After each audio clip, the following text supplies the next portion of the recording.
Olá, bom dia. Hoje é segunda-feira, dia 20 de julho de 2020.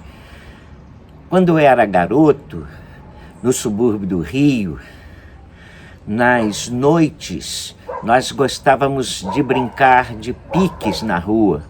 E muitas vezes, no meio da nossa brincadeira, surgiam centenas, milhares de mariposas, de cupins, que ficavam atraídas às luzes dos postes e muitas vezes nos incomodando, ficavam batendo e nos incomodavam. Então nós pegávamos uma bacia, colocávamos a bacia cheia d'água debaixo do poste e aqueles cupins então eram iludidos. Eles eram atraídos pelo reflexo da luz do poste e mergulhavam para irem até aquela luz. E quando chegavam lá, morriam porque mergulhavam para a morte. Alguns anos atrás, quando eu cheguei a Teresópolis, eu fui convidado para fazer uma série de estudos bíblicos num centro de recuperação para dependentes químicos. E eu participei daqueles estudos durante vários meses e aquilo foi um dos momentos marcantes na minha vida.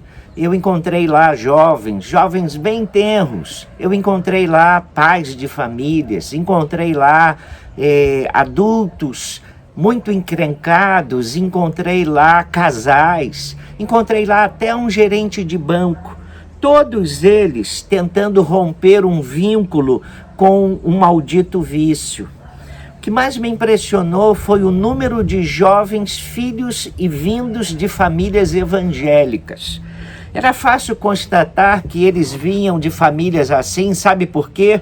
E que eles possivelmente foram criados em igrejas. Porque quando eu mandava eles abrirem a Bíblia nos profetas menores, eles achavam aqueles livros com uma facilidade impressionante. Muitos deles, na infância, foram dedicados a Deus por seus pais, lá na igreja. Muitos deles frequentaram escola bíblica dominical, mas em algum momento das suas vidas, eles se deixaram envolver pelas más companhias e pela atração das drogas, que foi a razão da sua ruína. Eu lembro muito bem de um dia quando recebemos um novo interno.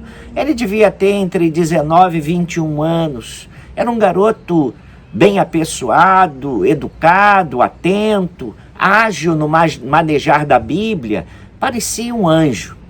Depois eu fiquei sabendo que ele já havia dado cabo de uma das casas da sua mãe, no valor de 800 a 900 mil reais no dinheiro de hoje, e andava naqueles dias depauperando os bens do pai, as casas do pai. Eu não sei o que atrai você quando chega a uma cidade. Eu sou atraído por igrejas evangélicas. Chego numa nova cidade, logo vejo, e ali tem uma Assembleia de Deus, e ali tem uma igreja batista, e a igreja metodista, e ali, presbiteriano. Eu sou atraído por igrejas evangélicas. Eu vou entrando na cidade, rapidamente localizo essas igrejas. Um drogado, quando chega a uma nova cidade, ele é atraído pelos pontos de venda da droga. Antes que alguém lhe diga mesmo, ele percebe claramente onde ele pode obter alimento para o seu vício. Mudar os dependentes de Ares, levando para outra cidade, é puro desperdício. O problema não está na cidade, o problema está nele. Alguns anos atrás, eu li que no Centro de Detenção Provisória 4, em Hortolândia, São Paulo, dos 200 jovens presos, 35 eram filhos de evangélicos. A história das suas vidas é simples. Foram criados no evangelho. Um dia acharam que os seus pais eram muito caretas. As pessoas da igreja eram simplórias, eram alienadas. E eles eram espertos, eram espertalhões. Então, abandonaram os princípios bíblicos que norteavam as suas vidas e foram atrás de mais aventuras e fascínios. Passados alguns anos, os crentes que eles achavam simplórios e alienados têm uma vida digna, profissões honradas, famílias constituídas, famílias estruturadas, estão integrados nas igrejas, são úteis à sociedade. E os espertos, geralmente, continuam envolvidos com más companhias. Muitos foram detidos várias vezes, muitos outros morreram e nem sabem como morreram, e descobrem, os que não morreram, descobrem mais tarde que embarcaram numa canoa muito furada. Rubem Alves dizia uma coisa num dos seus livros. Ele diz o seguinte: informações científicas sobre o perigo das drogas são inúteis. Vou repetir. Informações científicas a respeito das drogas são inúteis. E para provar, ele diz, olha, elas não alteram o comportamento.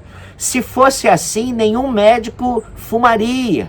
Você quer alguém que saiba mais sobre o malefício do fumo do que um médico? Mas essas informações, elas não alteram o comportamento deles. Os adolescentes e jovens estão carecas de saber sobre o perigo das drogas. Eles sabem as consequências das bebidas, das más companhias, do sexo livre, do excesso de velocidade com carros e motos. O problema deles não é informação. O problema deles é outro. Eles acham que estão imunes às encrencas. Eles são espertos.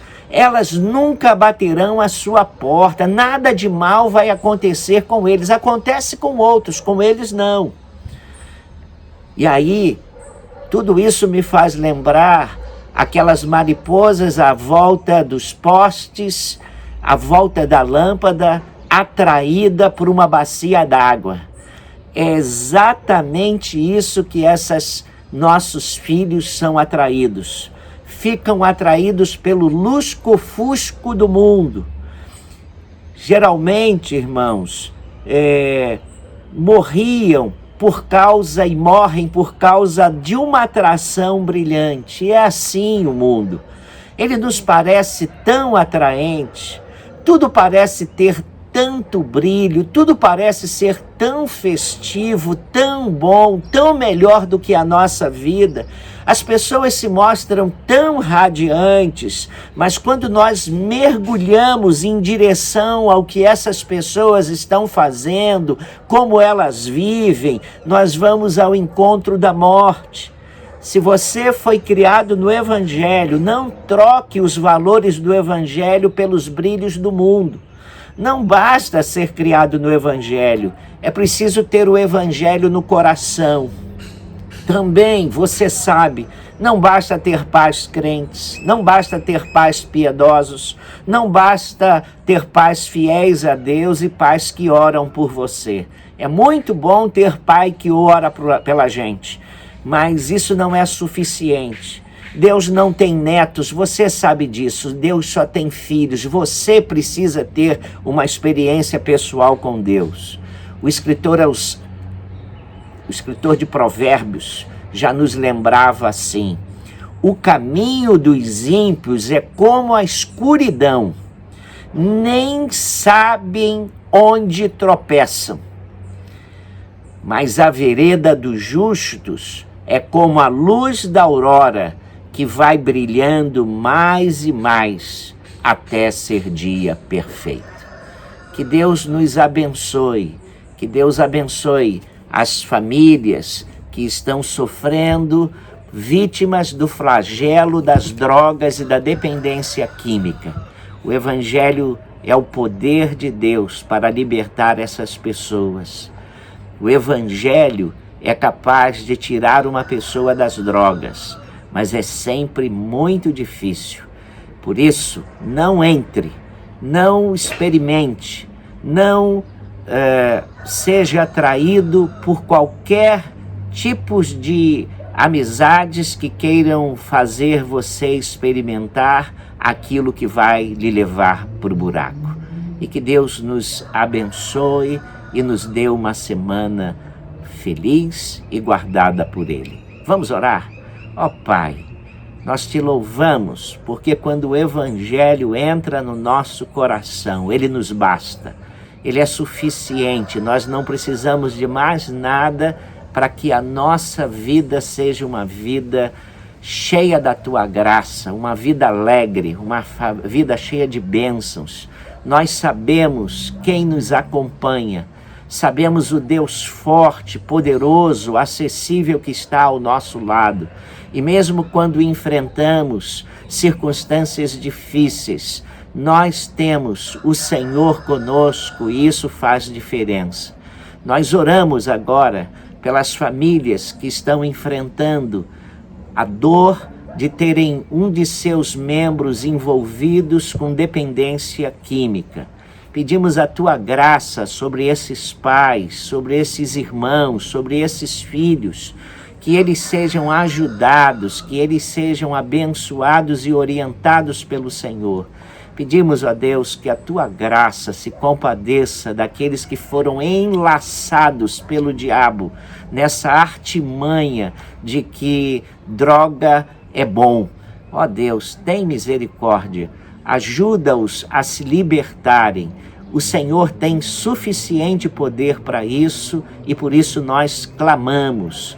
Mas pedimos também pelas nossas outras famílias que sejam guardadas pelo Senhor, que nos ajude a educarmos os nossos filhos, levando o Evangelho e mostrando o exemplo de nossas vidas tão fiel, que eles não queiram e que eles não sejam atraídos por nada que os afaste do Senhor.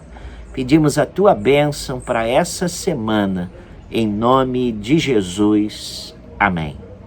Tenha uma ótima semana.